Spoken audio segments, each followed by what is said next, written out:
Sure enough, 2 laps later. Of course, one could argue based on the video evidence that Gordon slid up into them, but like I said, and Gordon actually in his interview agreed with, or actually corroborated, this, which was he didn't find out until he was already moving up the track that Newman had gone 3 wide on the outside. Yeah, so which made Kyle Busch lower. He thought Kyle should have given him more room, but then once he saw that Newman was in fact up above Kyle, well, Kyle didn't have any room to give. Well, what are you gonna do? I mean, when you're it's one of them racing deals. When you're 3 wide on the bottom, you got to stay down, you know. Mm-hmm.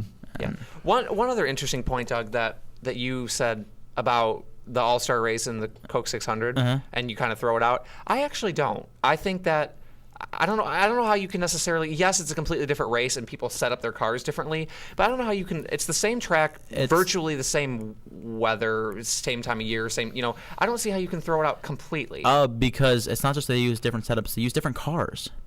Not it's like the Bud Shootout, you know, every year. It's the same thing. They bring cars they've built specifically for this race at the All-Star race. It's either an experimental car or experimental setup or something else because points don't matter. And so if they hit on something, hey, they might bring that back next week, but if it doesn't work, then they're just going to do what they were going to do. And so you can't say that next week when Gordon's team is working, you know, like they're racing for real. Gordon's team's chasing a championship right now. But the All-Star race was their kind of a screw-around race. And they even said so on the broadcast. They're screwing around. They said it was a complete experimental setup. Yeah. The phrase they used was, it was the Texas setup on steroids. So, you know, that was what Letarte said. So, I mean, and so next week they're gonna have the information from this week, but they're also gonna say, you know what, we're not experimenting. This is our plan going in. And you can't say for sure if that's gonna work or not right now. And you can't say for sure if maybe Stewart decides to bring the same car in the same setup. Maybe Stewart's got a car they've had built for 2 months now that they've been saving for the Coke 600. And this is a long, long race. Yeah, and you can't plan. 100 laps versus 400 laps. It's huge difference. You know, you run over pieces of debris, blow a tire. You know, and does everybody's motors hold up? Yeah, that's the big thing with Coke 600 too, is durability. And that last 100 miles, you'll see half a dozen cars blow up. What if the weak link in Stewart-Haas Racing is durability?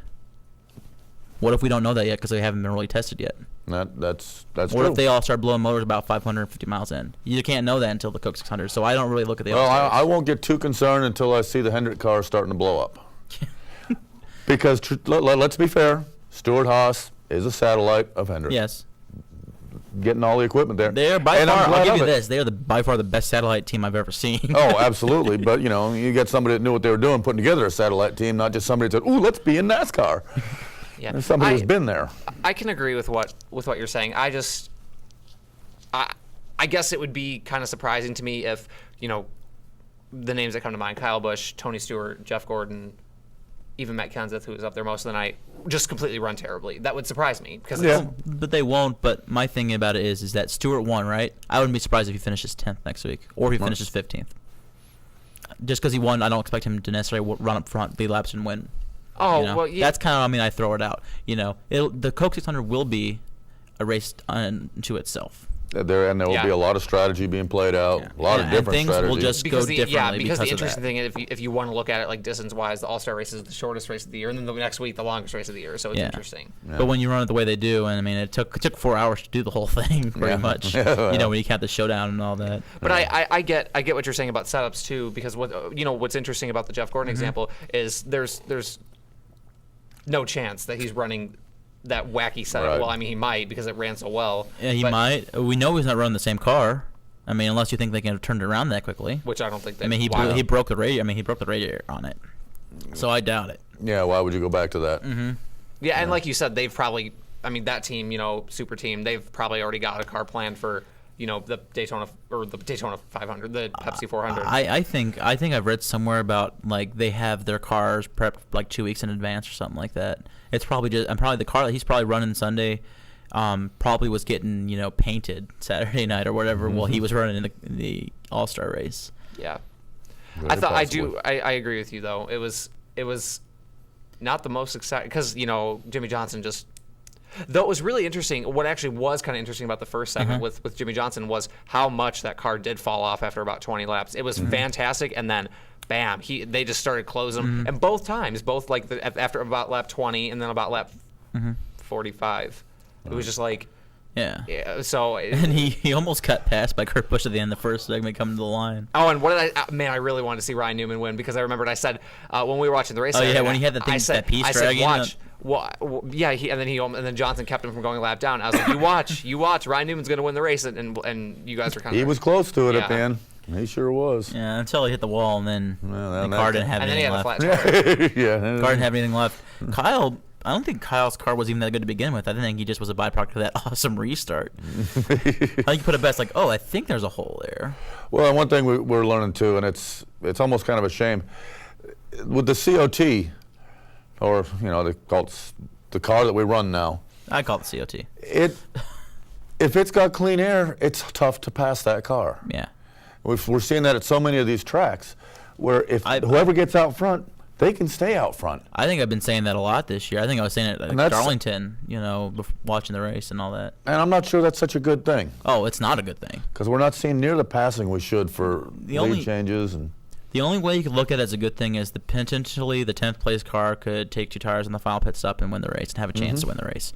Potentially, but usually the guys using that strategy to get the track position and all that are the smartest guys in the room. Smartest guys in the room are usually the best teams. So it's the same guys. Right. So it's kind of like last year, at the end of last year, where it was like, oh, Edward, there was one team that won 3 of the last 4 races because they had the best fuel mileage by far. Well, who was it? That was Edwards, who won 9 races last year. I mean, it was like, really? One of the best teams.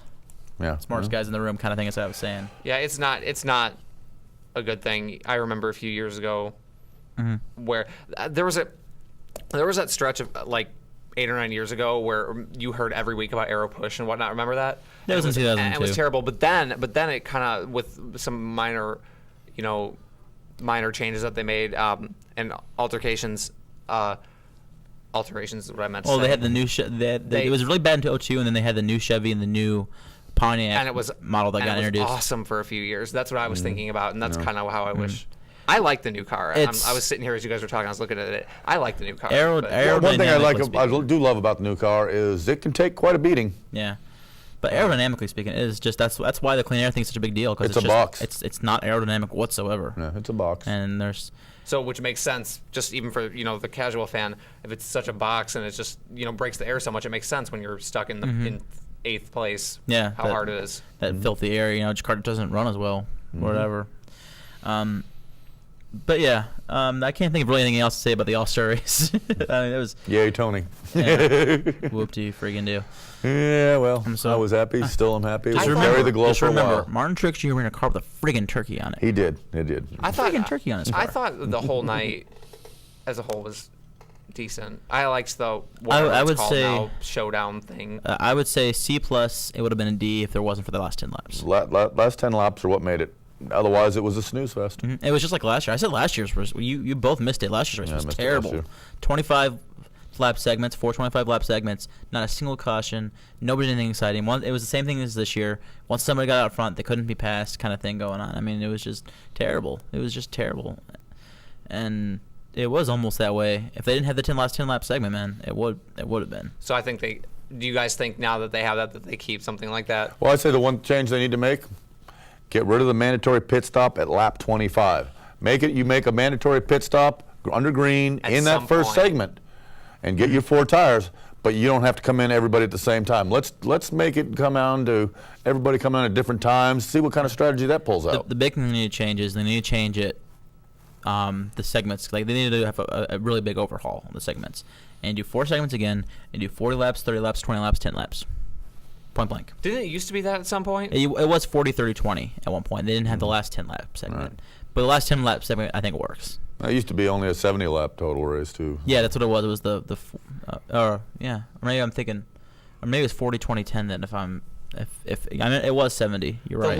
What we talked about, and actually, it's a good time to bring it up. What I wish they would bring back is the inversion. When I first got into NASCAR, 11 years ago, which is I think one of the longest running formats they had was the 3 segments, and after I don't remember, 1 or 2, they inverted a random amount.